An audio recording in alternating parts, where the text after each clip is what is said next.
দেশের শত্রু লুকিয়ে থাকুক জঙ্গলের কোণে কোণে কিংবা কাশ্মীরের বরফের পাহাড়ে, যতদিন কাঁধে সিআরপিএফের ব্যাচ আর হাতে এঁকে আছে, গোলমাল থামিয়ে শান্তি ফেরাতে সিআরপিএফের জওয়ানরা বুক চিতিয়ে দাঁড়িয়ে থাকবে। আজকে আমি বলবো ভারতবর্ষের সবথেকে বড় প্যারামিলিটারি ফোর্স সিআরপিএফ অর্থাৎ সেন্ট্রাল রিজার্ভ পুলিশ ফোর্স বা কেন্দ্রীয় রিজার্ভ পুলিশ বাহিনীর ব্যাপারে। সিআরপিএফ মূলত 1939 সালের 27শে জুলাই গঠিত হয়েছিল। দেশের মধ্যে যে কোনো পরিস্থিতিকে যদি সামলানোর দরকার পড়ে তবে আসে সিআরপিএফ। যেমন ইলেকশন, কোনো জায়গায় গন্ডগোল হলে, কাউকে Z+ সিকিউরিটি দিলে, কাউকে সুরক্ষা দেওয়ার ক্ষেত্রে একে প্যারামিলিটারি ফোর্স বলা হয় বা আধা সামরিক বাহিনী বলা হয়।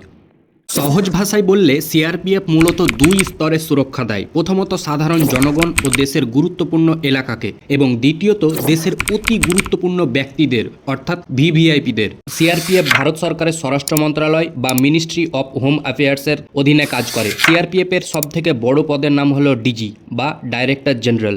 এদের ট্রেনিং প্রায় গড়ে 1 বছরের কাছাকাছি হয়। জওয়ানদের INSAS, AK-47, X-95 grenade, rocket launcher, 9mm পিস্তল এবং ঘাতক রাইফেলের মতো অত্যাধুনিক অস্ত্র চালা শেখানো হয়। সিআরপিএফের বর্তমানে প্রায় 3 লক্ষের বেশি সক্রিয় জওয়ান ও অফিসার কর্মরত আছেন।